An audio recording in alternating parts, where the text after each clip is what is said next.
Cilacap terkini, belak-belakan Taufik Nur Hidayat, Ketua DPRD Kabupaten Cilacap, bicara efisiensi anggaran. Eksklusif Telusur Cilacap. Pak Ketua. Waalaikumsalam. Selamat berpuasa Pak Ketua. Pak Ketua, untuk agenda hari ini apa Pak Ketua? Hari ini paripurna istimewa. Karena hari lahirnya kita sudah 169 tahun ini, yang ke-169. Ya, di hari jadi ini tadi ada beberapa pantun yang mungkin dijawab oleh Pak Ketua, dan apa makna-makna pantun yang tadi disampaikan oleh Pak Bupati. Saya nggak pinter pantun ya, tapi kita ambil positifnya. Satu contoh, kita efisiensi ada ya tadi ya. Ya, efisiensi ya, perlu masyarakat tahu. Bapak Presiden sebagai penguasa transfer dana TKD ya, dan juga hibah, beliau mengeluarkan impres, melakukan efisiensi sehingga menyampaikan kepada daerah yang menerima transfer dan mendapatkan dana bagi hasil supaya dilakukan efisiensi. Ini loh, aku mau ngasih duit tapi tak efisiensi ya untuk hal ini, jadi kamu jangan membangun yang dari duitku. Kaitan ini, jadi yang diefisiensi adalah dana transfer pusat dan dana bagi hasil. Gitu. Ya, untuk pembangunan Pak, apakah ada pemotongan efisiensi yang di... Jadi Pak, tadi cerita impres itu ada 5 diktem, itu semua presiden sangat luar biasa, tidak mau ngurus-ngurus dengan PAD, yang diurusnya duitnya. Apa itu? Dana transfer. Jadi kalau pembangunan di Cilacap yang berasal dari dana transfer pasti terkurangi. Kemudian belanja pegawai kaitan yang dengan mungkin tambahan-tambahan yang berkaitan dengan dana transfer, menurut presiden dikurangi mungkin. Ya, Tapi kalau yang dari pendapatan asli daerah, presiden tidak memerintahkan dalam impres. Kalaupun nanti satu daerah itu melakukan, itu mah urusan daerah. Ya Pak, eksekutif berkomitmen Pak tadi di pantun tadi Pak. Legislatif menangkapnya seperti apa? Berkaitan apa? Komitmen apa? Efisiensi ya. Duh, tadi saya sampaikan efisiensi itu dasarnya impres ya. Impres itu dana transfer pusat isinya. Ya eksekutif harus berkomitmen dong. OPD di DPD kan OPD tapi yang di BKO ada nggak biayanya yang berasal dari transfer? Ada, belanja pegawai dan yang lainnya barangkali ya mungkin efisiensi OPD di sana. Tapi hal lain pembangunan Cilacap yang berasal dari pendapatan asli daerah itu. Ya Pak, berkaitan dengan SOTK Pak yang masuk sudah ke paper apa tadi Pak? Tadi disampaikan di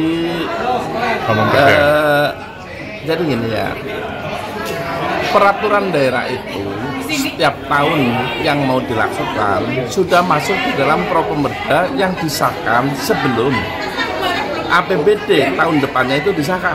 Upama APBD kita sahkan tanggal 25 November 2024, maka sebelum tanggal itu sudah disahkan Propemerda semua perencana produk hukum. Tapi di luar itu bisa diajukan oleh Bupati. Tadi Bupati mengajukan SOTK diajukan, nanti itu akan masuk di Bapemda ya, alat kelengkapan. Kemudian yang perlu saya sampaikan kepada semua, SOTK Raperda itu perdanya sudah diundangkan tahun 2023, efektif dijalankan 2024. Merubah sebelum 5 tahun, apakah bisa? Kita lihat aturannya 2,5 tahun, apakah ada sebuah urgensi ya. Kalau idealnya sih begini. Bupati sudah menyampaikan, sudah lagi berproses konsultasi publik soal Raperda RPJMD ya. Nanti kalau Raperda RPJMD sudah jadi perda, menjadi landasan 2026 menyusun untuk anggaran 2027, baru kebutuhan pasukan OPD di dalam SOTK diajukan. Itu ideal banget. Kalau sekarang mengajukan SOTK, visi misinya aja belum tertuang RPJMD, targetnya kayak apa belum tahu kok. Bagaimana membuat pasukan dulu? Ini kan target dulu, baru nanti SOTK. Pasukan yang dibutuhkan untuk mencapai target itu. Ya, jadi struktur organisasi tata kerja SOTK itu pasukan yang akan menyelesaikan dari visi misi bupati yang tertuang dalam RPJMD. Idealnya RPJMD dulu, idealnya. Tapi kalau mengajukan boleh aja. Nanti karena Pak Ketua itu kolektif kolegial, kita akan sampaikan ke Bapak Pemda, kita akan rapatkan. Kalau menurut kajian teman-teman DPD mayoritas diteruskan, teruskan. Kalau menurut tidak, kita akan jawab. Kalau diteruskan nanti isinya dibahas di pansus, apakah sesuai, kita teruskan. Tapi apakah perlu dikoreksi, kita juga akan lakukan. Pak, kalau PR besar di hari jadi ini apa, Pak? PR besarnya, Pak, di hari jadi ini? PR besar hari ini adalah bagaimana menurut saya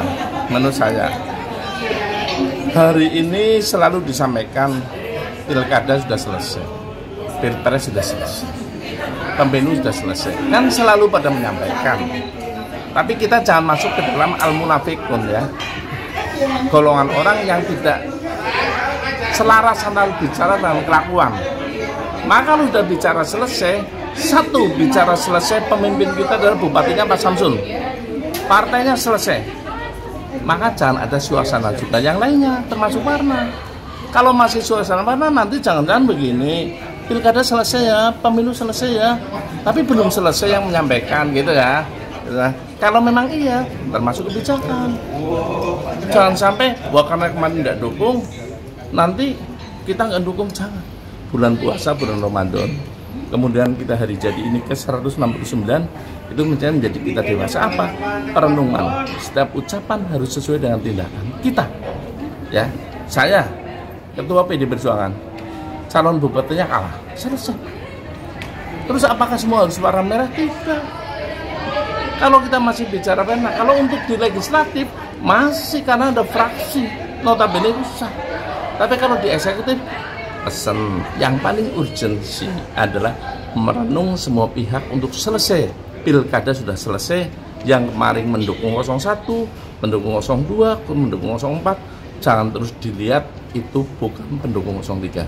Kalau itu masih dilihat, termasuk di dalam proses mutasi dan yang lainnya, menurut saya nanti menjadi munafik antara bicara dan yang dijalankan ya. Itu kalau kepengen Cilacap berjaya ke depan, maka hari ini sudah selesai. Hari ini benar-benar selesai, dan hari ini jangan terus menjadi residu yang disimpan, menjadi kita seolah-olah bijak mengatakan sudah selesai, tapi di dalam tindakan kita enggak diwujudkan. Termasuk untuk pengisian kepala PD yang tadi, termasuk apa? Banyak hal. Terus saya yakin pemimpin yang dilahirkan itu sudah mulai proses, maka kita harapkan pemimpin bisa ngayani. Kita dikasih indera 5, bahkan kita kadang menuntut kalau bisa punya indera ke-6. Jangan sampai indera yang dipakai oleh pemimpin hanya pendengaran, mendengarkan masukan saja, tapi indera matang ya, dan indera kita merasakan, sehingga nanti keputusannya holistik, keputusannya keputusan holistik, keputusan menjadi keputusan yang bisa diterima semua pihak, tidak menyakiti. Karena sekali lagi kerja ibadah, termasuk memutasi, termasuk kami membuat regulasi, itu ibadah. Sekali lagi, kalau tidak percaya, Allah itu lebih dekat dari urat nadi dan urat leher. Ya Pak, tadi di sambutan Pak Taufik mengatakan berterima kasih kepada Bupati terdahulu, ada Bu Nini, ada Pak Ol, dan seterusnya, dan Bapak juga disebutkan sebagai Wakil Bupati juga, Pak. Gimana, Pak? Oh ya, jadi kalau saya kan tadi masuk ke 2010 jadi Wakil Bupati ya. Jadi sampai hari ini masih masuk di dalam Forkombin. Yang kedua, prosesnya itu ada plus minus. Bupati Pak Tato, wakilnya Pak Samsul, Pak Tato, wakilnya Pak Edi. Kelebihannya ada, kekurangannya manusia lumayan. Kemudian setelah itu diisi oleh penjabat bupati, kelebihannya ada, kekurangannya juga tidak, itu manusiawi. Maka ucapan terima kasih itu selayaknya diberikan oleh masyarakat Kabupaten Cilacap, karena saya pemimpin rapat paripurna atas nama masyarakat Kabupaten Cilacap menyampaikan terima kasih. Ini proses ya. Nih, coba kita sampaikan. Kemarin 2023 tidak ada bupati loh, adanya PJ. Memakai landasannya apa sih? Visi misi Bupati 2017-2022 kok. RPJMD-nya benar enggak? Bukan liar.